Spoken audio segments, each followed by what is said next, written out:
देखो ग्लाइकोलिसिस के लास्ट में क्या बना था?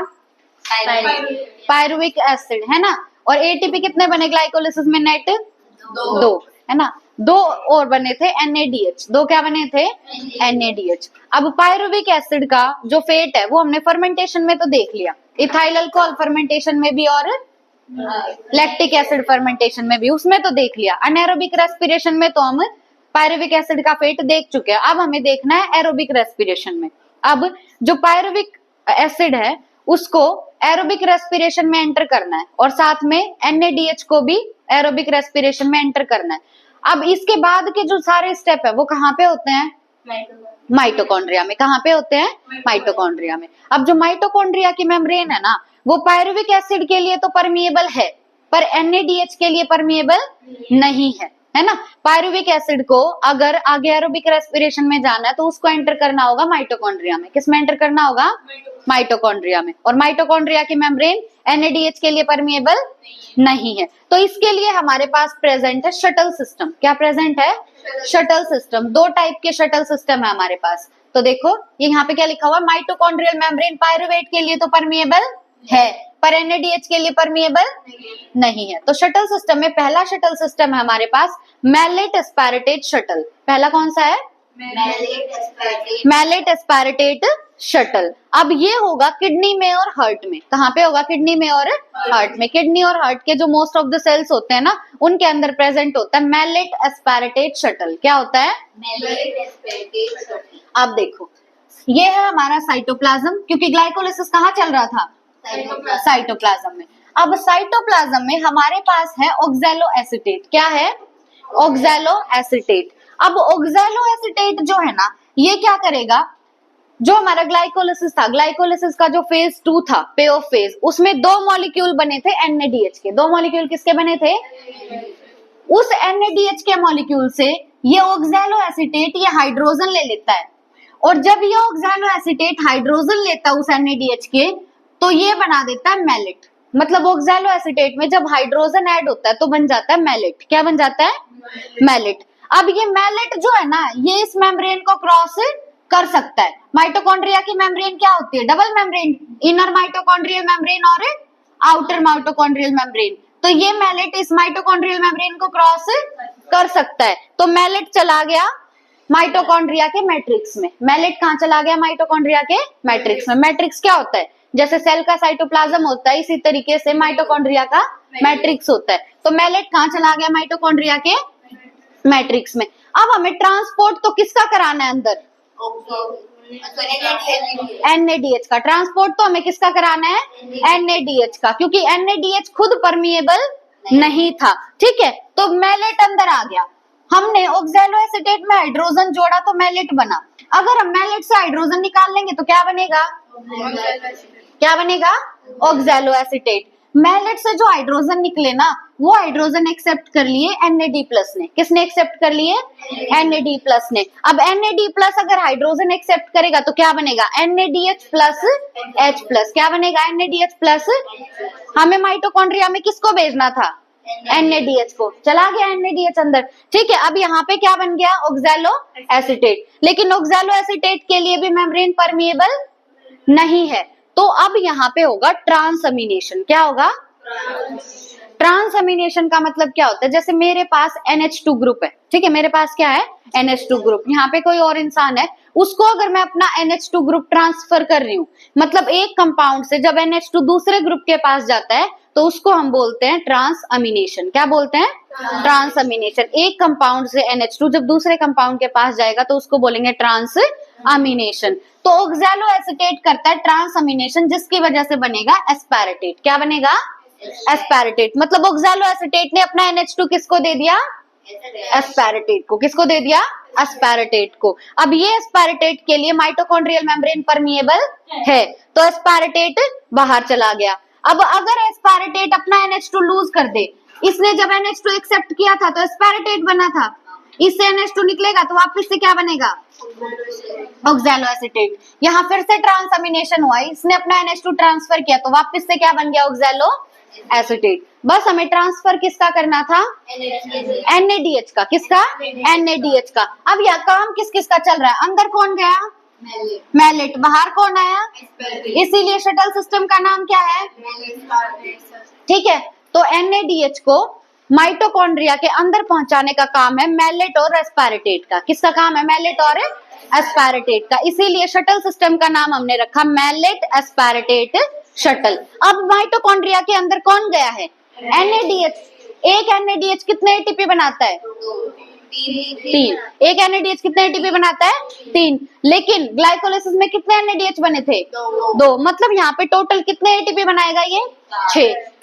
कितने बनाएगा, 6। NADH कितने ATP बनाएगा, 6 बनाएगा। तो जिस भी ऑर्गन में हमारी बॉडी में मैलेट एस्पारेटेट शटल ऑपरेट होगा ना, उसमें बनेंगे 38 ATP। कितने ATP बनेंगे, 38 ATP बनेंगे। टोटल बैलेंस शीट बाद में देखेंगे हम कैसे बनते हैं, लेकिन ध्यान रखना जहां भी हमारी बॉडी में मैलेट एस्पारेटेट शटल चलता है वहां पे बनते हैं 38 ATP। कितने ATP बनते हैं, 38 ATP बनते हैं। क्या हुआ, मैलेट एस्पारेटेट शटल में हमारे पास ऑक्सैलोएसीटेट था, उसने हाइड्रोजन लिया किससे, NADH से। NADH से हाइड्रोजन लिया उसने और ऑक्सैलोएसीटेट ने बना दिया मैलेट। मैलेट एंटर कर गया माइटोकॉन्ड्रिया के अंदर, माइटोकॉन्ड्रिया के मैट्रिक्स में। अब मैलेट ने वो हाइड्रोजन छोड़ दिए और वो हाइड्रोजन एक्सेप्ट कर लिए NAD+ ने, तो हमारा NADH मैट्रिक्स में चला गया। मैलेट से फिर से क्या बन गया, ऑक्सैलोएसीटेट। पर ऑक्सैलोएसीटेट जाएगा ट्रांसअमीनेशन, तो ऑक्सैलोएसीटेट से बनेगा एस्पारेटेट। क्या बनेगा, एस्पारेटेट। एस्पारेटेट ने मेम्ब्रेन को क्रॉस किया और फिर से ट्रांसअमीनेशन हुआ और एस्पारेटेट से बन गया ऑक्सैलोएसीटेट। ठीक है, शटल सिस्टम का नाम क्या है, मैलेट एस्पारेटेट शटल। दूसरा जो सिस्टम है वो है ग्लिसरोल फॉस्फेट शटल। दूसरा कौन सा है,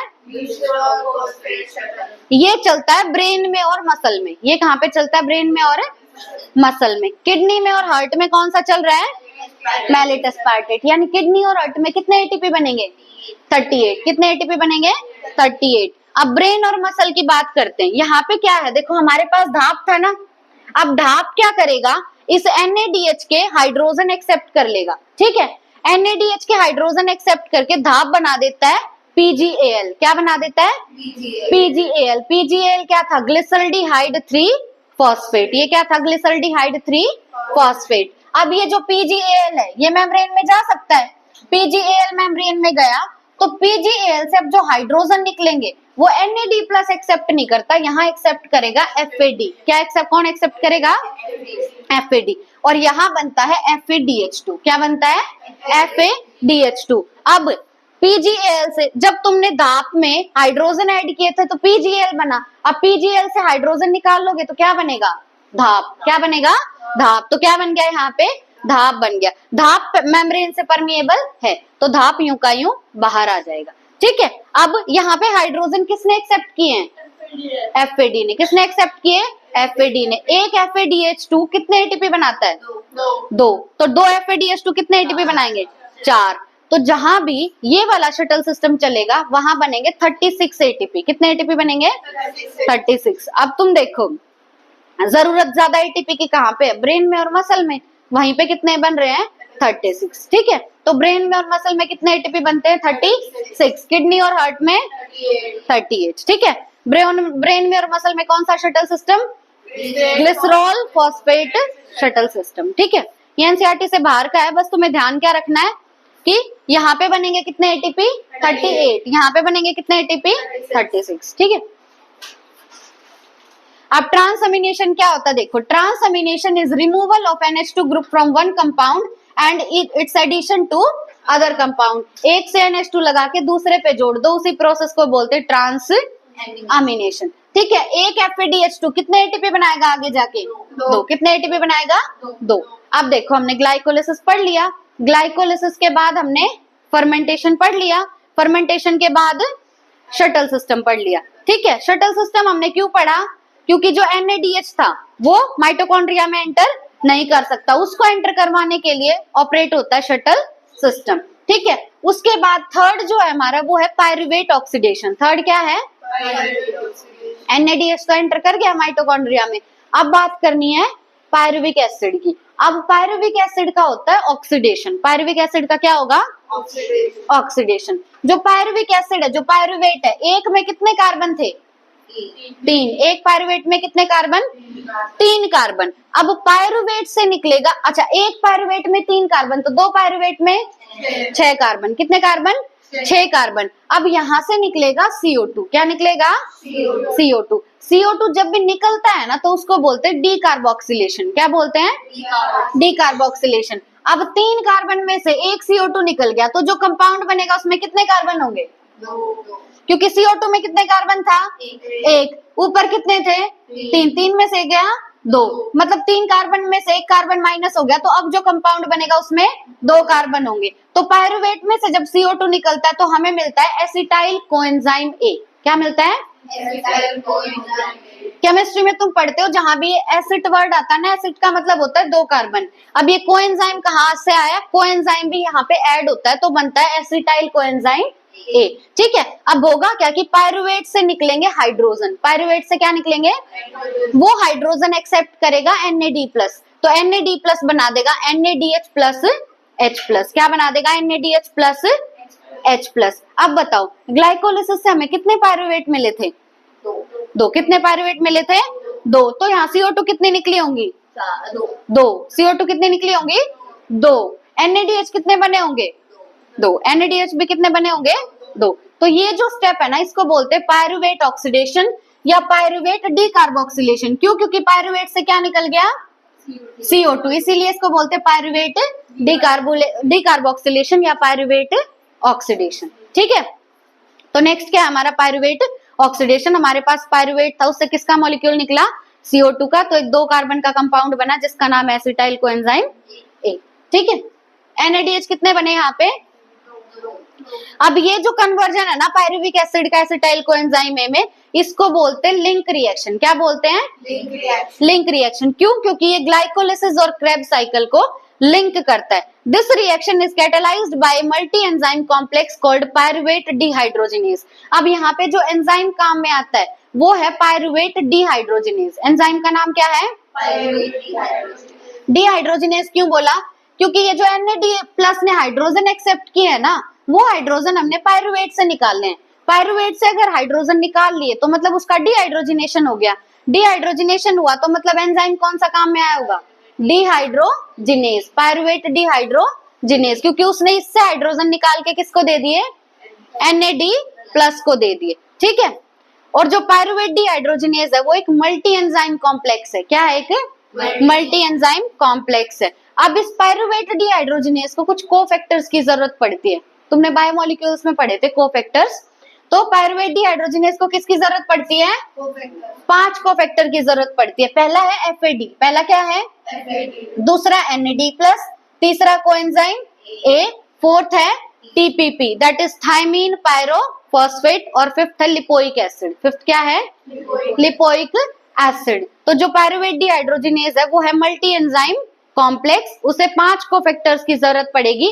पहला FAD, दूसरा NAD, तीसरा TPP, फोर्थ लिपोइक एसिड और एक और क्या रह गया? Coenzyme A। और क्या रह गया? Coenzyme A। ठीक है। अब इसको लिंक रिएक्शन क्यों बोलते हैं वो देखो। पेन का है?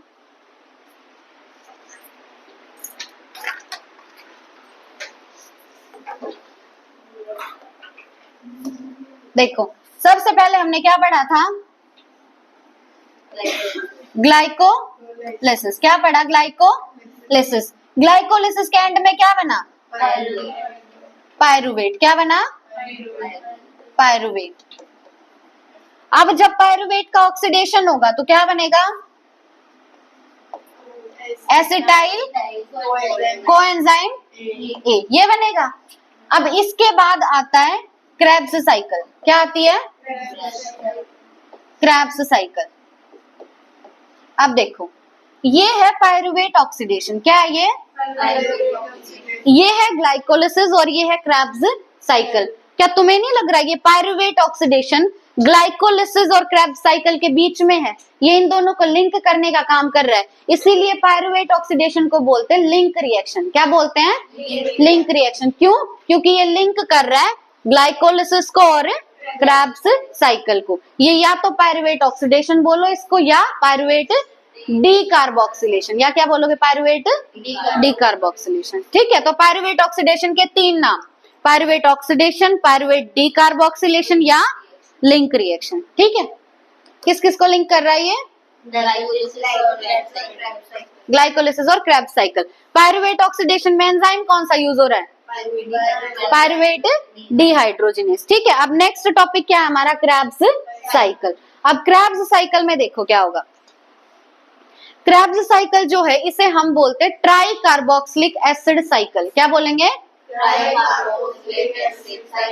Because the first product of Krebs cycle is citric acid, क्योंकि इस साइकिल का जो पहला प्रोडक्ट है वो है सिट्रिक एसिड, और सिट्रिक एसिड में 3 कार्बन होते हैं। सिट्रिक एसिड में कितने कार्बन होते हैं? 3 कार्बन, इसीलिए हम इसको बोलते हैं ट्राई कार्बोक्सिलिक एसिड साइकिल। कितने कार्बोक्सिलिक ग्रुप होंगे उसमें? 3, इसीलिए उसको बोल रहे हैं ट्राई कार्बोक्सिलिक एसिड साइकिल या TCA साइकिल भी बोलते हैं। It is also known as citric acid cycle. क्यों? क्योंकि पहला प्रोडक्ट क्या है? Citric acid. पहला प्रोडक्ट क्या है? Citric acid. देखो पायरुवेट ऑक्सीडेशन से हमें क्या मिला? Acetyl coenzyme A। Acetyl coenzyme A में कितने कार्बन थे? 2। अब हमें लेना है ऑक्सैलो एसीटेट, और ऑक्सैलो एसीटेट में होते हैं 4 कार्बन। कितने कार्बन? 4। अगर ऑक्सैलो एसीटेट और एसिटाइल कोएंजाइम में मिल जाएं तो कितने कार्बन का कंपाउंड मिलेगा? 6 कार्बन का। कितने कार्बन का कंपाउंड? 6 कार्बन का, क्योंकि 4 कार्बन है ऑक्सैलो एसीटेट में, 2 कार्बन है एसिटाइल कोएंजाइम में। ये हमें कहां से मिला है? पायरुवेट ऑक्सीडेशन से। कहां से मिला? मतलब ऊपर से ये आया हमारे पास, हमने अपने आप से क्या लिया है? Oxalo acetate. इसमें 4 कार्बन, इसमें 2 कार्बन, तो आगे जो मिलेगा उसमें कितने कार्बन? 6 कार्बन। अब सिट्रेट मिला हमें, और सिट्रेट में कितने कार्बन है? 6। सिट्रेट में कितने कार्बन है? 6 कार्बन है। अब 6 कार्बन इसमें कैसे हैं? 3 कार्बन तो इसके खुद के, और 3 कार्बन है कार्बोक्सिलिक एसिड ग्रुप के। 3 कार्बन किसके हैं? कार्बोक्सिलिक एसिड ग्रुप के। इसको हमने क्या बोला है? Citric acid. पहला जो प्रोडक्ट है इस साइकिल का वो क्या है? Citric acid. उसमें कितने carboxylic group? Carboxylic group. Carboxylic group कितने? 3 कार्बोक्सिलिक ग्रुप हैं। ठीक है, इसीलिए हम इसको बोलेंगे TCA साइकिल, यानी ट्राई कार्बोक्सिलिक एसिड साइकिल। अब देखो यहाँ पे तुम्हें नहीं लग रहा 2 चीजें कंडेंस हुई हैं? एसिटाइल कोएंजाइम में और ऑक्सैलो एसीटेट कंडेंस हुआ है, इसीलिए इस रिएक्शन का नाम है कंडेंसेशन रिएक्शन। क्या है नाम? तो ये हमारा फर्स्ट स्टेप था। यहाँ पे निकल गया क्या? बाहर क्या निकला है? Coenzyme A। बाहर क्या निकला है? Coenzyme A। ये फर्स्ट स्टेप था हमारा। अब जो सेकंड स्टेप है ना वो सीधा नहीं होता, वो 2 सब स्टेप में डिवाइडेड है, 2A और 2B। ठीक है, सेकंड स्टेप सीधा नहीं है, वो 2 स्टेप में डिवाइडेड है, 2A में और 2B में। अब 2A में देखो क्या होगा।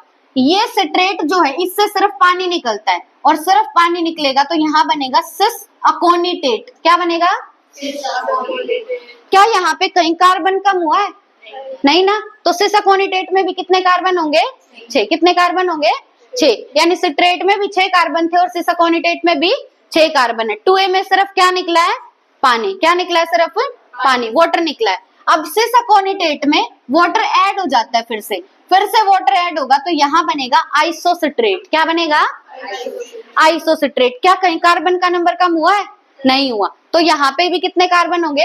6। अब इसको आइसोसिट्रेट क्यों बोला? देखो सिट्रेट से वाटर निकाला तो सिस अकोनिटेट बना, सिस अकोनिटेट में वाटर ऐड कर दोगे तो फिर से क्या बनेगा? सिट्रेट। यानी ये सिट्रेट जैसा ही है। आइसो वर्ड का मतलब क्या होता है? सेम। ये सिट्रेट जैसा ही है, इसीलिए इसका नाम दिया आइसोसिट्रेट। सिट्रेट से पानी निकाला बना सिस अकोनिटेट, सिस अकोनिटेट में फिर से पानी डाल दोगे क्या बनेगा? आइसोसिट्रेट। वो सिट्रेट जैसा ही है, इसीलिए क्या नाम दिया? आइसोसिट्रेट। कितने कार्बन चल रहे हैं अभी तक? 6 कार्बन चल रहे हैं। अब आइसोसिट्रेट जो है ना, यहाँ से निकलेगा CO2। क्या निकलेगा? CO2 में कितने कार्बन? 1। इसमें कितने थे? 6। तो नीचे जो बनेगा उसमें कितने कार्बन होंगे? 5। तो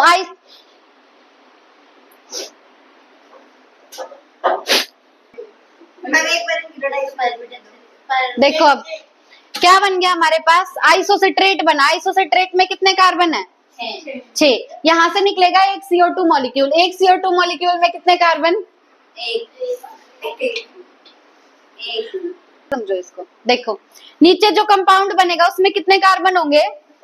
5 कार्बन होंगे। क्यों? क्योंकि ऊपर था 6 कार्बन का कंपाउंड, एक CO2 निकला। CO2 में कितने कार्बन? 1। ठीक है, तो नीचे जो बनेगा उसमें 5 कार्बन होंगे। एक और इम्पोर्टेंट बात क्या है कि आइसोसिट्रेट से निकलेगा हाइड्रोजन। क्या निकलेंगे? हाइड्रोजन। उन हाइड्रोजन को एक्सेप्ट करेगा NAD+। कौन एक्सेप्ट करेगा? NAD+। इसने हाइड्रोजन एक्सेप्ट किए तो क्या बनेगा? NADH+H+। मतलब ये जो थर्ड स्टेप है ना, यहाँ पे एक CO2 का मॉलिक्यूल निकला है और साथ में बना है NADH+H+। ठीक है, अब आइसोसिट्रेट से हाइड्रोजन भी निकले और CO2 भी निकला है, तो यहाँ पे क्या बना है? Alpha keto glutarate. क्या बना है? Alpha keto glutarate. अब देखो यहाँ पे क्या था? सिट्रेट था ना, यानी सिट्रिक एसिड था। जैसे पायरुवेट को बोलते पायरुविक एसिड, इसी तरीके से सिट्रेट को और क्या बोलते? Citric acid. अब एसिड में से अगर तुम कुछ O2 निकाल लोगे तो तुम्हारे पास क्या बचेगा? कीटो। क्या बचेगा? कीटो। तो नीचे क्या बचा है? Alpha keto glutarate. क्या बचा? Alpha keto. कितने कार्बन है इसमें? 5। अब अल्फा कीटो ग्लूट्रेट जो है इसमें कार्बन है 5, यहाँ से एक और CO2 मॉलिक्यूल निकलेगा, तो नेक्स्ट जो बनेगा उसमें कितने कार्बन? 4। तो यहाँ पे बनेगा सक्सिनाइल कोएंजाइम A, और सक्सिनाइल कोएंजाइम A में 4 कार्बन है। कितने कार्बन है? 4 कार्बन है। अब कोएंजाइम A कहाँ से आया? यहाँ कोएंजाइम A निकला था ना, इस स्टेप में कोएंजाइम A ऐड होता है, तो सक्सिनाइल कोएंजाइम A बन गया। ठीक है, साथ में यहाँ पे क्या होगा? अल्फा कीटो ग्लूट्रेट से भी हाइड्रोजन निकलता है, उस हाइड्रोजन को एक्सेप्ट कौन करेगा? NAD+। तो बनेगा क्या? NADH+H+। लगातार इन दोनों स्टेप में NADH बनता है और CO2 निकल रहा है। NADH बन रहा है और CO2 निकल रहा है। बस इस स्टेप में एक्स्ट्रा क्या ऐड हुआ है? कोएंजाइम A ऐड हुआ है। अब सक्सिनाइल कोएंजाइम A में कितने कार्बन? 4 कार्बन। अब सक्सिनाइल कोएंजाइम A जो है, यहाँ से कोएंजाइम A निकल जाएगा और सिर्फ बचेगा सक्सिनेट। क्या बचेगा? सक्सिनाइल कोएंजाइम में कितने कार्बन? सक्सिनेट में भी 4, क्योंकि कोई कार्बन का लॉस नहीं हुआ, कोएंजाइम में यहाँ से निकल गया। अब यहाँ पे बनती है एनर्जी, उस एनर्जी को एक्सेप्ट करेगा GDP। कौन एक्सेप्ट करता है? GDP। उस GDP से बनेगा GTP। GDP से क्या बनेगा? जब GDP फॉस्फेट एक्सेप्ट करेगा तो क्या बनेगा? GTP। GDP मतलब ग्वानोसाइन डाइफॉस्फेट, GTP मतलब ग्वानोसाइन ट्राइफॉस्फेट। ठीक है, तो फिफ्थ स्टेप में क्या बन रहा है? GTP। क्या बन रहा है? GTP। और कोएंजाइम में बाहर निकल गया। अब सक्सिनेट है, सक्सिनेट से निकलेगा हाइड्रोजन, उस हाइड्रोजन को एक्सेप्ट करेगा FAD। कौन एक्सेप्ट करेगा? FAD। तो यहाँ बनेगा FADH2। क्या बनेगा? अब सक्सिनेट से अगर हाइड्रोजन निकल गया तो हमारे पास बचेगा फ्यूमरेट। क्या बचेगा? फ्यूमरेट। सक्सिनेट में कितने कार्बन? 4। फ्यूमरेट में भी कितने कार्बन? 4, क्योंकि कोई कार्बन का लॉस नहीं हुआ। लॉस सिर्फ किसका हुआ? हाइड्रोजन का। वो एक्सेप्ट किए किसने? FAD ने। तो क्या बना? FADH2। अब फ्यूमरेट में ऐड होता है वाटर। फ्यूमरेट में क्या ऐड होगा? वाटर। तो यहाँ बनेगा मैलेट। क्या बनेगा? मैलेट। मैलेट में भी कार्बन कितने होंगे? क्योंकि कार्बन का लॉस नहीं हुआ। अब मैलेट से निकलेगा फिर से हाइड्रोजन, उस हाइड्रोजन को एक्सेप्ट करेगा NAD+ और बनेगा NADH+H+। ठीक है, मैलेट से जब हाइड्रोजन निकालते हो तो शटल सिस्टम में पढ़ा था, मैलेट से हाइड्रोजन निकालोगे तो क्या बनेगा? Oxalo acetate. क्या बनेगा? Oxalo acetate. अब इसको देख के बताओ NADH कहाँ कहाँ रिलीज हुआ है? थर्ड में, फोर्थ में और 8th में। कहाँ कहाँ रिलीज हुआ? थर्ड में, फोर्थ में और 8th में। FADH2 कहाँ रिलीज हुआ है? 6th में। अब ये तो हमने एसिटाइल कोएंजाइम के कितने मॉलिक्यूल लिए? 1। एसिटाइल कोएंजाइम के कितने मॉलिक्यूल लिए? 1।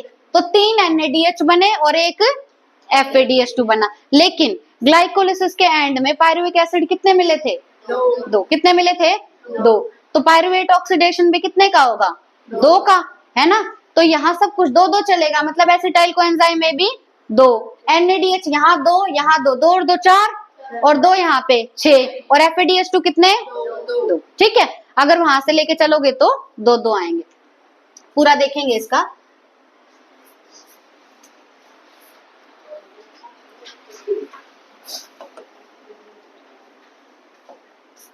चलो बताओ, शुरू में हम लेके चले थे एक ग्लूकोज मॉलिक्यूल। क्या था हमारे पास? एक ग्लूकोज मॉलिक्यूल से ग्लाइकोलिसिस से कितने पायरुवेट बने?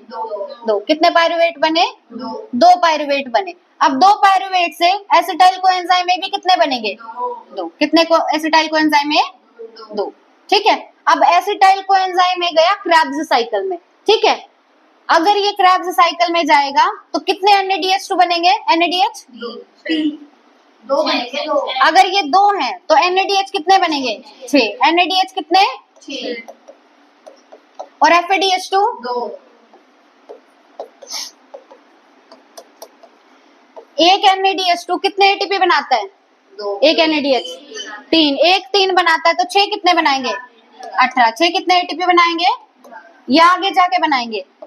एक FADH2 कितने ATP बनाता है? 2। तो 2 कितने बनाएंगे? FADH2 बनाता है। अब टोटल क्रेब्स साइकिल से तुम्हें कितने ATP दिख रहे हैं? 22। कितने ATP दिख रहे हैं? 22 ATP दिख रहे हैं। ठीक है, और 2 बने थे ग्लाइकोलिसिस में, 2 बने थे ग्लाइकोलिसिस में। ठीक है, NADH भी बनाएगा आगे, बिल्कुल। जो ग्लाइकोलिसिस में तुम्हें वहीं पे मिला था सबस्ट्रेट लेवल, वो तो 2 थे, है ना? और अगर मैलेट एस्पारेटेट शटल चलेगा पायरुविक एसिड का तो बनेंगे 38। सुनो सुनो सुनो, देखो ग्लाइकोलिसिस में तुम्हें उसी टाइम पे मिल गए थे 2 ATP। ग्लाइकोलिसिस में उसी टाइम पे कितने मिले थे? 2 ATP। मतलब ये था सबस्ट्रेट लेवल फॉस्फोराइलेशन। ठीक है, ये बोर्ड ही है, इसमें बोर्ड है। नीचे पेन पे क्लिक करो।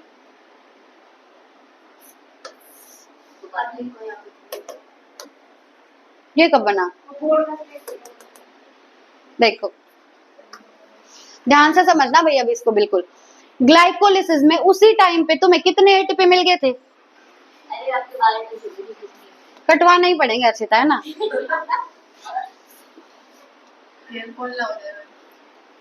ग्लाइकोलिसिस में उसी टाइम पे कितने ATP बने? 2 ATP बने। उसको हम बोलेंगे सबस्ट्रेट लेवल फॉस्फोराइलेशन। उसी टाइम पे मिल गए थे, लेकिन साथ में हमें मिले थे ग्लाइकोलिसिस में 2 NADH। क्या मिले थे? अब क्या ये 2 NADH डायरेक्ट माइटोकॉन्ड्रिया में एंटर कर सकते हैं? नहीं कर सकते। ये या तो जाएंगे मैलेट एस्पारेटेट शटल में या जाएंगे ग्लिसरॉल फॉस्फेट शटल में। अगर ये 2 NADH मैलेट एस्पारेटेट शटल में जाएंगे तो NADH ही रह रहा था, है ना? तो कितने ATP बनेंगे? 1 से बनते हैं 3, तो 2 से बनेंगे 6 ATP। अगर ये जाएंगे ग्लिसरॉल फॉस्फेट शटल में तो NADH बना रहा था FADH2, 2 FADH2। एक FADH2 से कितने ATP? 2। तो 2 से 4। मतलब या तो यहाँ 6 ATP बनेंगे या 4। ये NADH किसका लिखा है मैंने यहाँ पे? कहाँ से आया ये? ग्लाइकोलिसिस से आया। माइटोकॉन्ड्रिया में एंटर होने के लिए शटल सिस्टम में जाएगा। तो ग्लाइकोलिसिस से नेट हमें कितने ATP मिल सकते हैं? या तो 6 और 2 8। ग्लाइकोलिसिस से या तो मिलेंगे 8 ATP या मिलेंगे 2 और 4 6 ATP। ठीक है, या तो 8 ATP मिलेंगे या 6 ATP मिलेंगे। किससे? ग्लाइकोलिसिस से। ठीक है, अब क्रेब्स साइकिल से कितने मिले? 22। क्रेब्स साइकिल से कितने मिले? 22। अब 22 और 8 या तो हो गए ये 30, या तो हो गए 30, और 22 और 6 या हो गए 28, या कितने हो गए? 28। कहाँ तक पहुंचे अभी हम? क्रेब्स साइकिल तक। ये तो तुमने इसका देख लिया। बीच में एक और स्टेप आया था पायरुवेट ऑक्सीडेशन। पायरुवेट ऑक्सीडेशन में भी कितने NADH मिले थे? 2। एक NADH बनाता है 3, तो 2 NADH बनाएंगे 6। टोटल कितने हो गए ATP? 36। कितने हो गए? 36 हो गए। ठीक है, हाँ वो भी देखेंगे। पूरा भी बीच में कहीं और रहा होगा ना हमारा। पर ये पढ़ो,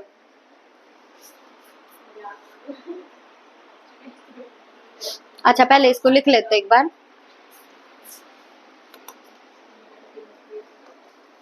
बताओ, पायरुवेट ऑक्सीडेशन से लास्ट में हमें क्या मिला था?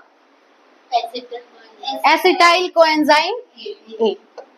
एसिटाइल कोएंजाइम ए मिला था हमें। कितने कार्बन इसमें? 2 कार्बन। ठीक है, अब यहाँ पे हम लेके चल रहे थे, बोलो, ऑक्सैलो एसीटेट। क्या लेके चल रहे हैं? Oxalo acetate. कितने कार्बन होते हैं इसमें? 4। कितने कार्बन होते हैं इसमें? 4 कार्बन होते हैं। ठीक है, एसिटाइल कोएंजाइम में 2 कार्बन, ऑक्सैलो एसीटेट में 4 कार्बन। क्या बनेगा? सिट्रेट बोलो या सिट्रिक एसिड बोलो? सिट्रेट या सिट्रिक एसिड। सिट्रेट में कितने कार्बन होंगे? 6 कार्बन। 6 कार्बन है और कार्बोक्सिलिक ग्रुप कितने हैं इसमें? 3। कार्बोक्सिलिक ग्रुप यानी COOH ग्रुप कितने हैं इसमें? 3। 3 COH ग्रुप है, इसीलिए इस साइकिल को बोलते हैं ट्राई कार्बोक्सिलिक एसिड साइकिल, या बोलेंगे सिट्रिक एसिड साइकिल, या सिट्रेट बोलो या सिट्रिक एसिड बोलो, ठीक है। तो या तो इसको बोलेंगे TCA cycle, try carboxylic acid cycle, या बोलेंगे सिट्रिक एसिड साइकिल, ठीक है। अब निकलेगा क्या यहाँ से? Coenzyme A. क्या निकलेगा? Coenzyme A. अब सिट्रेट में 6 कार्बन है, ये तो बस। अब देखो सिट्रेट जो है इसके बाद आएगा सेकंड स्टेप। सेकंड स्टेप क्या डायरेक्ट हो जाता है? नहीं, पहले होगा 2A। 2A में क्या होगा? सिट्रेट से क्या निकलेगा? पानी। क्या निकलेगा? पानी, है ना। पानी निकला। पानी निकला तो सिट्रेट से क्या बनेगा? सिस अकोनिटेट। क्या बनेगा? सिस अकोनिटेट। अब नहीं, अब सिस अकोनिटेट बना क्योंकि इसमें से पानी निकाला। अगर इसमें वापस से पानी डाल दोगे तो क्या बनेगा? हाँ, सिट्रेट ही बनेगा। तो इसको बोला हमने आइसो सिट्रेट। क्या बना यहाँ पे? Iso citrate. क्या ऐड किया तुमने यहाँ पे? वाटर। वाटर ऐड किया हमने यहाँ पे। ये था 2B स्टेप, ठीक है। तो फर्स्ट स्टेप भी हो गया और सेकंड भी हो गया। अब आएगा थर्ड स्टेप। सिस अकोनिटेट में कार्बन कितने हैं? 6, क्योंकि कार्बन का लॉस तो कहीं हुआ ही नहीं। आइसोसिट्रेट में भी कार्बन 6। अब आइसोसिट्रेट से निकलेगा एक CO2। क्या निकलेगा? एक CO2। तो यहाँ जो कंपाउंड बनेगा उसमें कितने कार्बन होंगे? 5। कितने कार्बन होंगे?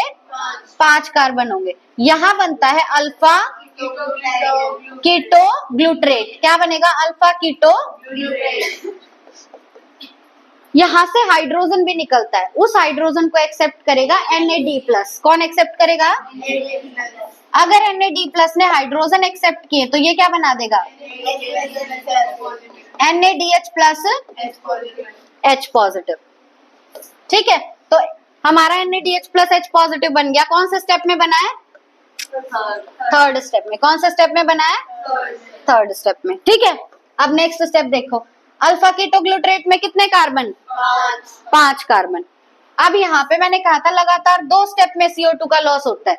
यहाँ पे भी अगर तुम CO2 का लॉस करवाओगे तो जो कंपाउंड बनेगा उसमें कितने कार्बन होंगे? 4। उसको बोलते हैं सक्सिनाइल। क्या बोलते हैं? साथ में यहाँ पे ऐड होता है कोएंजाइम ए। क्या ऐड होता है? तो यहाँ बन गया सक्सिनाइल कोएंजाइम ए। क्या बन गया? सक्सिनाइल कोएंजाइम ए। मैंने कहा था दोनों स्टेप सेम है। यहाँ CO2 निकला, NADH बना है, यहाँ भी CO2 निकलेगा और NADH बनेगा। इसमें से हाइड्रोजन निकलेंगे, उस हाइड्रोजन को एक्सेप्ट कौन करेगा?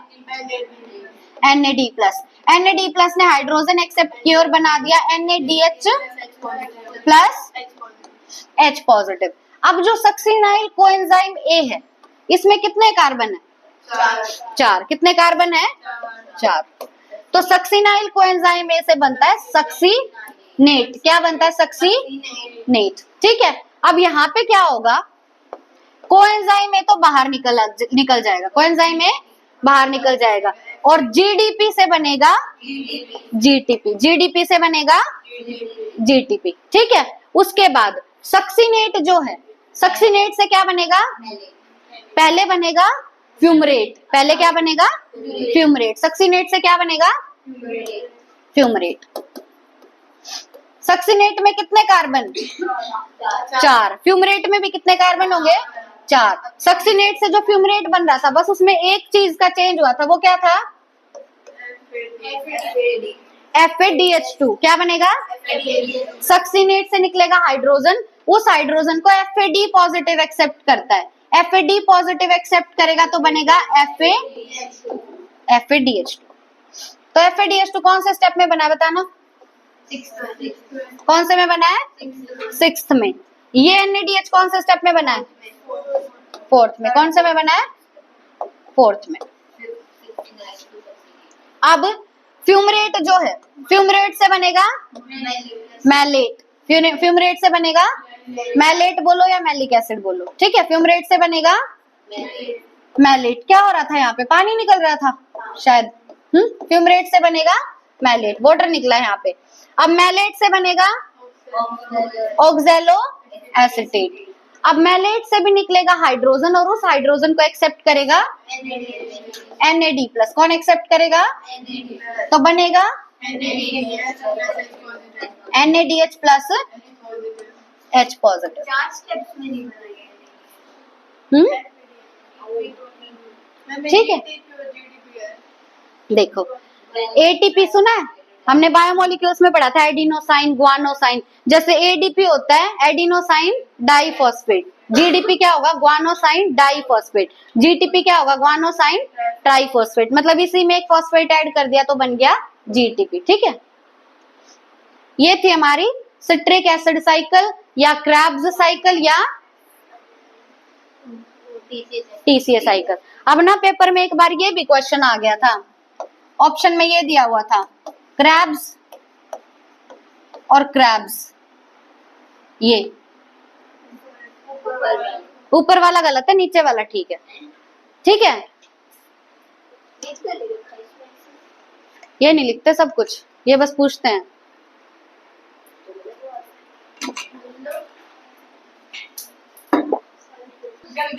देखो जो क्रेब्स साइकिल है उसको और क्या बोलेंगे, ट्राई कार्बोक्सिलिक एसिड साइकिल या TCA साइकिल। क्यों, क्योंकि क्रेब्स साइकिल का जो पहला प्रोडक्ट है वो है सिट्रिक एसिड या सिट्रेट, जिसमें कितने कार्बोक्सिलिक एसिड ग्रुप होंगे, 3 कार्बोक्सिलिक एसिड ग्रुप होंगे। और TCA साइकिल को हम एक और नाम से जानते हैं, सिट्रिक एसिड साइकिल, ठीक है। इसको डिस्कवर किया था हैंस क्रेब्स ने। किसने डिस्कवर किया था, हैंस क्रेब्स ने, हैंस है ये, ठीक है। तो ये S इसके साथ ही है, ठीक है। क्रेब्स साइकिल में यहाँ पे एपोस्ट्रोफी नहीं आएगा, S के बाद आएगा, ठीक है। First step of Krebs cycle is condensation reaction. जो पहला स्टेप था वो क्या था, कंडेंसेशन रिएक्शन, क्योंकि ऑक्सैलो एसीटेट और एसिटाइल कोएंजाइम में कंडेंस हो रहे थे, ठीक है। जो स्टेप नंबर 2 है उसमें क्या है, स्टेप नंबर 2A है डिहाइड्रेशन। डिहाइड्रेशन क्यों, क्योंकि वहां पे क्या निकला था, वाटर निकला था, ठीक है। In step number 3, 4 and 8 dehydrogenation take place और हाइड्रोजन को एक्सेप्ट कौन करेगा, NAD, है ना। 3rd में, 4th में और 8th में डिहाइड्रोजनेशन हुआ था, मतलब हाइड्रोजन निकला था, उस हाइड्रोजन को एक्सेप्ट किया था NAD ने और बन गया था NADH+ H पॉजिटिव। तो NADH कितनी जगह बना था, 3 जगह। स्टेप नंबर 6 में हाइड्रोजन को एक्सेप्ट किसने किया था, FAD ने एक्सेप्ट किया था, इन विच डिहाइड्रोजनेशन इज टेकिंग प्लेस। वहां पे भी डिहाइड्रोजनेशन हुआ था, हाइड्रोजन निकले थे, पर एक्सेप्ट करने वाला कौन था, FAD, ठीक है। उसके बाद स्टेप नंबर 3 में और 4 में ये है, स्टेप नंबर 3 में और 4 में CO2 निकल रहा है, इसीलिए हम बोलेंगे यहाँ पे डीकार्बोक्सिलेशन हो रहा है। क्या हो रहा है, डीकार्बोक्सिलेशन। तो स्टेप नंबर 3 और 4 में क्या हो रहा है, डीकार्बोक्सिलेशन, ठीक है। The conversion of alpha ketoglutarate to succinyl coenzyme is analogous to link reaction. All the 5 cofactors are also required for this reaction. जैसे पायरुवेट ऑक्सीडेशन जब हमने पढ़ा था, पायरुवेट ऑक्सीडेशन का एक और नाम था लिंक रिएक्शन। लिंक रिएक्शन में जरूरत थी 5 कोफैक्टर्स की, FAD, NAD, coenzyme A, TPP और लिपोइक एसिड, इन 5 की जरूरत थी। इसी तरीके से NAD+ मान लो, FAD+ ऐसे बोलो, ठीक है। तो यहाँ पे जो अल्फा कीटोग्लूट्रेट कन्वर्ट हो रहा है सक्सिनाइल कोएंजाइम A में, यहाँ भी उन 5 कोफैक्टर्स की जरूरत है, ठीक है। 5 कोफैक्टर कौन कौन से, NAD, FAD, coenzyme A, TPP और लिपोइक एसिड, 5 कोफैक्टर की जरूरत है यहाँ भी। उसके बाद है there is only 1 step in Krebs cycle, जहां पे सबस्ट्रेट लेवल फॉस्फोराइलेशन हो रहा है। सबस्ट्रेट लेवल फॉस्फोराइलेशन मतलब तुरंत वहां पे एनर्जी बन रही है, तुरंत यहाँ पे एनर्जी बस एक जगह बन रही थी, GTP की फॉर्म में। कौन से स्टेप में, स्टेप नंबर 5 में, ठीक है। तो इसको बोलेंगे सबस्ट्रेट लेवल फॉस्फोराइलेशन। ग्लाइकोलिसिस में कितने ATP बने सबस्ट्रेट लेवल फॉस्फोराइलेशन से, 2, ठीक है। अब energy released during conversion of succinyl coenzyme A to succinate is trapped by ADP in plant and GDP in animals to form ATP and GTP respectively। अब यहाँ पे जो एनर्जी निकलती है सक्सिनाइल कोएंजाइम में से क्या बन रहा है, सक्सिनेट।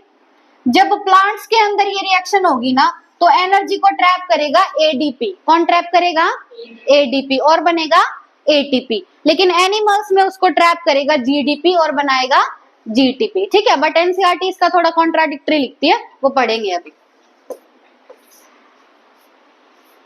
देखो step number 1, 3 and 4 are irreversible. जो स्टेप नंबर 1 है, 3 है और 4 है वो इरिवर्सिबल है, मतलब वापस से पीछे नहीं जा सकते वहां पे। बाकी के सारे स्टेप कैसे होंगे? Reversible. All the enzymes of Krebs cycle except succinate dehydrogenase are found in the matrix. Most important कि Krebs cycle में जितने भी एंजाइम यूज होते हैं वो सारे हमें मिलेंगे मैट्रिक्स में। वो सारे कहाँ मिलेंगे? मैट्रिक्स किसका? माइटोकॉन्ड्रिया का, क्योंकि Krebs साइकिल कहाँ चल रही है? माइटोकॉन्ड्रिया में। तो जितने भी एंजाइम यहाँ एक स्टेप पे यूज होंगे ना वो हमें मैट्रिक्स में मिलेंगे। लेकिन जो एंजाइम सक्सिनेट डिहाइड्रोजिनेज है वो मैट्रिक्स में नहीं मिलता, वो माइटोकॉन्ड्रिया की मेम्ब्रेन में मिलता है। कहाँ मिलेगा? माइटोकॉन्ड्रिया की मेम्ब्रेन में मिलेगा। बाकी सारे एंजाइम Krebs साइकिल के माइटोकॉन्ड्रिया के मैट्रिक्स में मिलेंगे, पर सक्सिनेट डिहाइड्रोजिनेज कहाँ मिलेगा? माइटोकॉन्ड्रिया की मेम्ब्रेन में। ठीक है, अब ये देखो सबस्ट्रेट लेवल पे कितने एटीपी बने Krebs साइकिल से? 2। ये जो जीटीपी बना है, जीटीपी बना है एनिमल्स में, प्लांट्स में क्या बनेगा यहाँ पे? एटीपी। अब सब कुछ अगर 2-2 बनेगा, एनएडीएच वगैरह 2 बनेंगे, तो यहाँ जीटीपी भी कितने बनेंगे? 2, या एटीपी भी कितने बनेंगे? 2। Krebs साइकिल में सबस्ट्रेट जो 2 कम नहीं पड़ रहे थे हमारे 38 वाले, तो सबस्ट्रेट लेवल पे कितने एटीपी बने Krebs साइकिल में? 2। अगर हम NADH की बात करें, एक NADH 3 बनाता है, टोटल 6 NADH बने, तो NADH आगे जाके कितने एटीपी बनाएंगे? 18। FADH2 कितने एटीपी बनाएंगे? 4। 2 FADH2 बने हैं, 1 2 बनाता है, तो 2 कितने बनाएंगे? 4। तो टोटल बन गए Krebs साइकिल से कितने एटीपी बने? 24। Krebs साइकिल से कितने एटीपी बने? 24। ठीक है, अब करना एक बार, पूरे बन रहे हैं क्या? 24 है उसकी। ग्लाइकोलिसिस से या तो 8 या 6।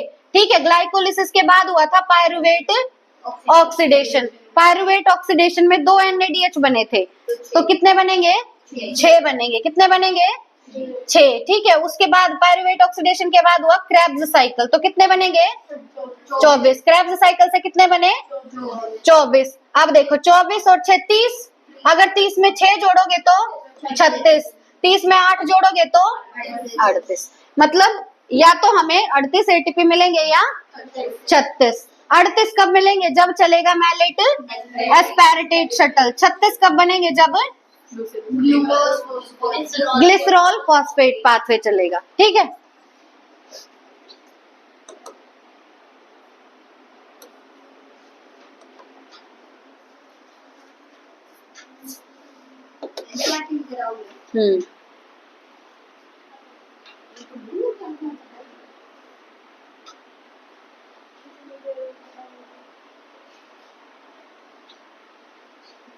ये देखो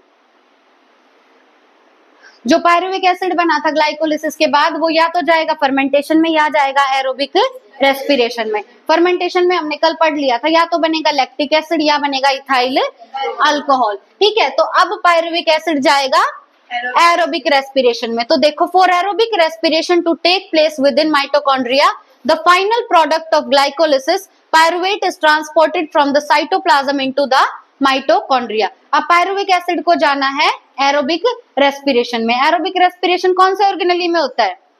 माइटोकॉन्ड्रिया में। तो पायरुविक एसिड को जाना पड़ेगा अब माइटोकॉन्ड्रिया में। The crucial events in aerobic respiration are, कौन कौन से इंपॉर्टेंट इवेंट्स हैं एरोबिक रेस्पिरेशन में? The complete oxidation of pyruvate by the stepwise removal of all the hydrogen atoms leaving 3 molecules of CO2। देखो अब pyruvate का aerobic respiration में complete oxidation होगा। क्या होगा? कंप्लीट ऑक्सीडेशन होगा। एक पायरुवेट में कितने कार्बन होते हैं? 3। कितने कार्बन होते हैं? 3 कार्बन होते हैं। अब अगर पायरुवेट का कंप्लीट ऑक्सीडेशन हम कर दें तो एक पायरुवेट से कितने मॉलिक्यूल निकलेंगे CO2 के? 3। कितने मॉलिक्यूल निकलेंगे? 3। तो एरोबिक रेस्पिरेशन में पायरुवेट का कंप्लीट ऑक्सीडेशन होता है और स्टेप वाइज हम पायरुवेट से निकालेंगे हाइड्रोजन। क्या निकालेंगे? स्टेप वाइज हाइड्रोजन निकालेंगे और फाइनली हमें क्या कितने मॉलिक्यूल मिलेंगे CO2 के? 3 मिलेंगे। क्यों? क्योंकि पायरुवेट में कितने कार्बन थे? दूसरी बात क्या है? The passing on of the electrons removed as part of the hydrogen atoms to molecular O2 with simultaneous synthesis of ATP। अब क्या होगा? The passing on of the electrons removed as part of the hydrogen atom. हम electrons निकाल रहे हैं hydrogen की form में। किसकी फॉर्म में? हाइड्रोजन की फॉर्म में। अब देखो, अगर तुमने कहीं से H2 निकाला है, तो H2 को अगर मैं लिख रही हूं H पॉजिटिव, तो H पॉजिटिव का मतलब क्या है? इसमें से क्या निकला होगा? इलेक्ट्रॉन। क्या निकला होगा? इलेक्ट्रॉन। यही है ना इस बात का मतलब। तो हम क्या निकाल रहे हैं? जहां भी हम H पॉजिटिव निकाल रहे हैं, मतलब हम वहां से क्या निकाल रहे हैं? इलेक्ट्रॉन निकाल रहे हैं। क्या निकाल रहे हैं? इलेक्ट्रॉन निकाल रहे हैं। और हम निकाल किसकी फॉर्म में रहे हैं? As part of hydrogen atoms. अब ये जो हाइड्रोजन हम निकालते जा रहे हैं ना लगातार, NADH plus H plus NADH plus H plus, जो हम हाइड्रोजन निकाल रहे हैं, इन हाइड्रोजन को फाइनली एक्सेप्ट करेगा O2। कौन एक्सेप्ट करेगा? O2। तो ध्यान रखना, final acceptor of hydrogen is O2। Final acceptor कौन है हाइड्रोजन का? O2। ठीक है। और जब ये हाइड्रोजन को O2 एक्सेप्ट कर लेगा तो बनेगा वाटर। क्या बनेगा? वाटर। और साथ में सिंथेसिस होता है ATP का। साथ में किसका सिंथेसिस होगा? तो इसके अकॉर्डिंग स्टेटमेंट वाइज देगा तुम्हें 2 क्रूशियल इवेंट एरोबिक रेस्पिरेशन के। पहला, पायरुवेट का कंप्लीट ऑक्सीडेशन होगा। हम वहां से निकालते जाएंगे, क्या निकालते जाएंगे? Step wise removal of hydrogen atom. और फाइनली हमें कितने मॉलिक्यूल मिलेंगे CO2 के? 3। पहली बात तो ये होगी। दूसरी बात क्या है कि हम इलेक्ट्रॉन रिमूव कर रहे हैं as part of hydrogen atom. ठीक है। और फाइनली उन हाइड्रोजन को एक्सेप्ट कौन करेगा? O2। और साथ में वहां पे सिंथेसिस होगा ATP का। What is interesting to note is that the first process take place in matrix of mitochondria, while the second process is located on inner membrane of the mitochondria। तुम अपनी NCERT में लिख लोगे कि ये जो प्रोसेस है ये होती है माइटोकॉन्ड्रिया के मैट्रिक्स में, माइटोकॉन्ड्रिया के मैट्रिक्स में, जबकि ये वाली जो प्रोसेस है ये होती है इनर मेम्ब्रेन ऑफ माइटोकॉन्ड्रिया में, इनर माइटोकॉन्ड्रियल मेम्ब्रेन में। पहली वाली कहाँ पे होगी? मैट्रिक्स ऑफ माइटोकॉन्ड्रिया में। दूसरी कहाँ पे होगी? इनर माइटोकॉन्ड्रियल मेम्ब्रेन में। व्हाट इज इंटरेस्टिंग, अच्छा ये हो गया। Pyruvate which is formed by the glycolytic catabolism of carbohydrates in the cytosol after it enters into mitochondrial matrix undergoes oxidative decarboxylation by a complex set of reactions catalyzed by pyruvic dehydrogenase. The reactions catalyzed by pyruvic dehydrogenase require the participation of several coenzymes including NAD+ and coenzyme A। देखो, हमने glycolysis के बाद क्या पढ़ा था? Pyruvate oxidation. क्या पढ़ा? Pyruvate oxidation. Pyruvate oxidation मैंने तुम्हें बताया था पायरुवेट डिहाइड्रोजिनेज के प्रेजेंस में होगा। किसके प्रेजेंस में होगा? पायरुवेट डिहाइड्रोजिनेज के प्रेजेंस में होगा। अब इसको या तो पायरुवेट डिहाइड्रोजिनेज बोलो या पायरुविक डिहाइड्रोजिनेज बोलो। अब ये जो एंजाइम है इसको 5 कोफैक्टर्स की जरूरत थी। एनसीईआरटी ने बस 2 फैक्टर लिखे। कौन कौन से? NAD+ और कोएंजाइम A। इन दो की जरूरत है, मतलब काफी सारे लिखे हैं, सेवरल कोएंजाइम लिखा है, लेकिन लिखे कौन से हैं? बस NAD+ और coenzyme A। Oxidative pyruvate oxidation का एक और नाम था पायरुवेट डीकार्बोक्सिलेशन। एक और नाम क्या था? Pyruvate decarboxylation. तो देखो इन्होंने लिखा है कि यहाँ पे क्या होगा? ऑक्सीडेटिव डीकार्बोक्सिलेशन, मतलब एक मॉलिक्यूल निकलेगा किसका? CO2 का। और ये जो रिएक्शन चल रही है, जो हमारा पायरुवेट बना था, चल तो ये भी कहाँ पे रही है? माइटोकॉन्ड्रिया में। ये भी कहाँ पे चल रही है? माइटोकॉन्ड्रिया। लेकिन इन्होंने यहाँ पे साइटोसोल किसके लिए लिखा है? पायरुवेट के लिए। पायरुवेट कहाँ से बना था?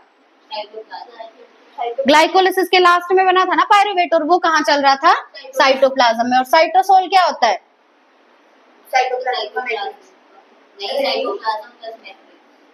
साइटोसोल होता है साइटोप्लाज्म विदाउट द ऑर्गेनेलीज, है ना। अगर तुमने साइटोप्लाज्म से सारी ऑर्गेनेलीज निकाल दी तो उसको क्या बोलते हैं? साइटोसोल। ठीक है।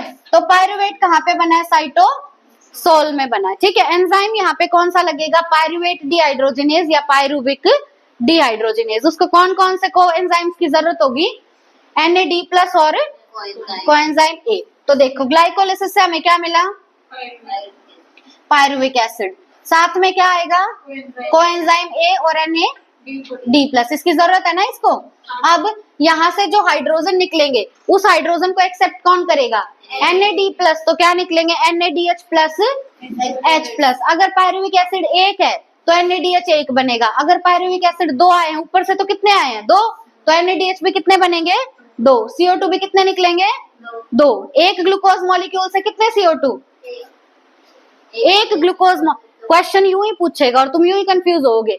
एक ग्लूकोज मॉलिक्यूल से पायरुविक एसिड कितने आए दो, पायरुविक एसिड दो बने तो एसिटाइल कोएंजाइम में भी कितने बने होंगे दो, CO2 भी कितने बने होंगे दो, NaDH भी कितने बने होंगे दो। ठीक है, अब ये जो पायरुवेट डिहाइड्रोजिनेज है ना, ये है एक एंजाइम, क्या है ये एक एंजाइम, और एंजाइम को काम करने के लिए जरूरत होती है कोफैक्टर की, तो इसका कोफैक्टर है मैग्नीशियम आयन। क्या है इसका कोफैक्टर, यानी Mg2 पॉजिटिव। तो पायरुवेट डिहाइड्रोजिनेज का कोफैक्टर क्या है Mg2 पॉजिटिव। पायरुविक एसिड में कितने कार्बन, पायरुविक एसिड में 3, एसिटाइल कोएंजाइम ए में 2। क्यों, क्योंकि यहाँ पे क्या निकल गया एक CO2 निकल गया। देखो एक CO2 निकल गया ना, तो एसिटाइल कोएंजाइम में कितने 2 कार्बन।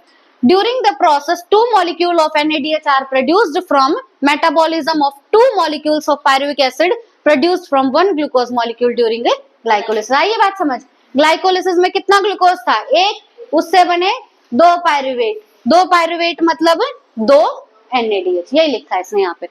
द एसिटाइल कोएंजाइम में देन, अब एसिटाइल कोएंजाइम में कहाँ पे एंटर करेगा क्रैब साइकिल में। एक और नाम क्या है,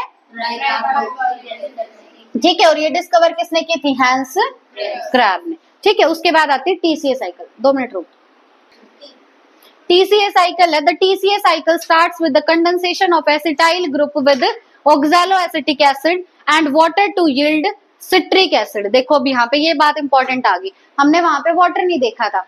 जो सिट्रिक एसिड साइकिल है उसमें फर्स्ट स्टेप कौन सा था, कंडेंसेशन रिएक्शन, जिसमें 2 चीजें कंडेंस हो रही थी, एक तो एसिटाइल कोएंजाइम ए यानी एसिटाइल ग्रुप, और दूसरा था ऑक्सैलो एसिटेट या ऑक्सैलो एसिटिक एसिड। लेकिन एक और चीज है यहाँ पे, क्या, वाटर मिलेगा, क्या मिलेगा, वाटर मिलेगा। हमेशा ध्यान रखना जब भी कंडेंसेशन रिएक्शन होती है ना, जब भी 2 चीजें कंडेंस होती है तो वाटर निकलता है। क्या निकलता है, वाटर। हमने ये तो देखा था वहां पे सिट्रिक एसिड मिलेगा यानी सिट्रेट मिलेगा, पर वाटर नहीं देखा था। एक तो सिट्रेट मिलेगा फर्स्ट स्टेप में और दूसरा क्या मिलेगा, वाटर। जब भी कंडेंसेशन रिएक्शन होगी तो क्या निकलेगा, वाटर निकलेगा। The reaction is catalysed by the enzyme citrate synthase. ओ एंजाइम दिया हुआ एनसीईआरटी ने, तो जो फर्स्ट रिएक्शन है ना वहां पे एंजाइम लगता है सिट्रेट सिंथेज। सिंथेज मतलब बनना, फर्स्ट स्टेप में किसका सिंथेसिस हो रहा है, सिट्रेट का, इसीलिए एंजाइम लगा सिट्रेट सिंथेज। कौन सा एंजाइम लगा, सिट्रेट सिंथेज। ठीक है, तो क्रेब्स साइकिल के फर्स्ट स्टेप में एंजाइम कौन सा लगता है, and A molecule of coenzyme A is released. First step में क्या निकला था, कोएंजाइम ए। तो फर्स्ट स्टेप को हम बोलते हैं कंडेंसेशन रिएक्शन, जिसमें एसिटाइल ग्रुप और ऑक्सैलो एसिटिक एसिड कंडेंस होते हैं। निकलेगा क्या क्या, वाटर, वाटर, कोएंजाइम ए और सिट्रिक एसिड। ठीक है, एंजाइम कौन सा लगेगा फर्स्ट स्टेप में, citrate synthase. Citrate is then isomerized to isocitrate. इन्होंने 2 स्टेप में ब्रेक नहीं किया रिएक्शन को, सीधा क्या लिख दिया कि सिट्रेट से बनेगा आइसोसिट्रेट, सिट्रेट से क्या बनेगा आइसोसिट्रेट, और ये दोनों है एक दूसरे के आइसोमर। क्या है, एक दूसरे के आइसोमर। अब आइसोसिट्रेट के बाद it is followed by 2 successive steps of decarboxylation. Isocitrate बनने के बाद लगातार 2 स्टेप में डीकार्बोक्सिलेशन होगा, मतलब क्या निकलेगा, CO2 निकलेगा, जिसकी वजह से फॉर्मेशन होगा अल्फा कीटोग्लूट्रिक एसिड का और सक्सिनाइल कोएंजाइम ए का।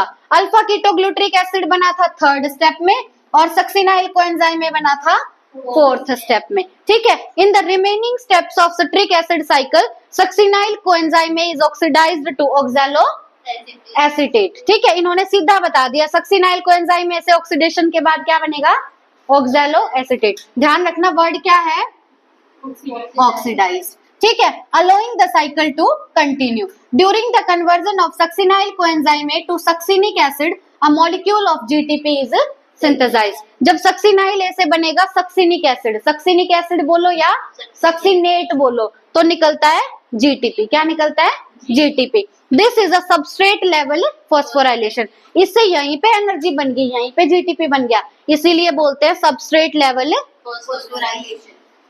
इन a coupled reaction GTP is converted to GDP with the simultaneous synthesis of ATP from ADP. अब यहाँ पे क्या होता है, ये लाइन इंपॉर्टेंट है जो मैं बता रही थी कि यहाँ पे एक साइमल्टेनियस सिंथेसिस होगा, मतलब जीटीपी बना, जीटीपी के साथ साथ एक और चीज का सिंथेसिस होगा, और वो कैसे होगा, इन अ कपल्ड रिएक्शन जीटीपी कन्वर्ट होगा किसमें, जीडीपी में, with the simultaneous synthesis of ATP from ADP. अब जीटीपी से अगर जीडीपी बन रहा है तो कौन सा ग्रुप निकला होगा, Phosphate. फॉस्फेट। कौन सा ग्रुप निकला होगा, Phosphate. हमने देखा कि जब हमारा सक्सिनाइल कोएंजाइम में से सक्सिनेट बन रहा है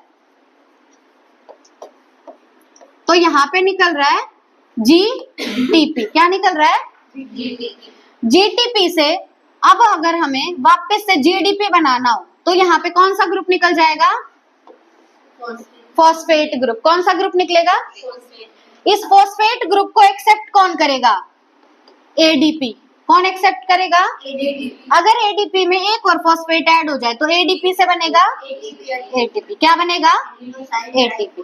तो नोट्स में हमने क्या देखा था कि प्लांट्स में बनता है एटीपी और एनिमल्स में बनता है जीटीपी। क्या बनता है, जीटीपी। एनसीईआरटी क्या लिखती है कि जब जीटीपी बन रहा है तो साथ साथ क्या बनेगा, एटीपी भी बनेगा। तो क्रेब्स साइकिल में कितने एटीपी बनेंगे, 2। यहीं पे सबस्ट्रेट लेवल पे कितने, 2। कितने एटीपी बनेंगे, 2। Also there are 3 points in the cycle where NAD plus is reduced to NADH plus H plus and 1 point where FAD plus is reduced to FADH2। मैंने तुम्हें कल बताया था जब भी हाइड्रोजन का एडिशन होता है तो उसको बोलते हैं रिडक्शन। क्या बोलते हैं, तो क्रेब्स साइकिल में 3 पॉइंट ऐसे हैं जहां पे NADH plus H plus बन रहा है और 1 पॉइंट ऐसा जहां पे FADH2 बन रहा है। The continued oxidation of acetyl coenzyme A via the TCA cycle requires the continued replenishment of oxaloacetic acid, the first member of the cycle. Very important. Krebs cycle का जो फर्स्ट मेंबर है वो है oxaloacetate। First member कौन है, पर Krebs cycle का first product क्या है, first product citric acid. First product क्या है, सिट्रिक एसिड। पर क्रेब्स साइकिल का फर्स्ट मेंबर कौन है, ऑक्सैलोएसिटेट। तो अगर हम चाहते हैं ये साइकिल चलती रहे तो किसका रिप्लेनिशमेंट होना जरूरी है, ऑक्सैलोएसिटिक एसिड। रिप्लेनिशमेंट मतलब लगातार वो चीज बनती रहे, ठीक है, ताकि साइकिल कंटिन्यू रहे। In addition, it also requires regeneration of NAD plus and FAD plus from NADH and FADH2 respectively। अगर हम चाहते हैं साइकिल चलती रहे तो NADH और FADH2 से साथ साथ क्या बनते रहने चाहिए, NAD plus और FAD plus। अगर हम चाह रहे हैं सिट्रिक एसिड साइकिल कंटिन्यूड रहे तो 3 चीजों का रिप्लेनिशमेंट जरूरी है, ऑक्सैलोएसिटेट, NAD plus और FAD plus। The summary equation for this phase of respiration may be written as, देखो पायरुविक एसिड कहां से मिला तुम्हें, ग्लाइकोलिसिस से। अब कितने NAD प्लस है, 4। कितने NAD प्लस है, 4। कहां से आए,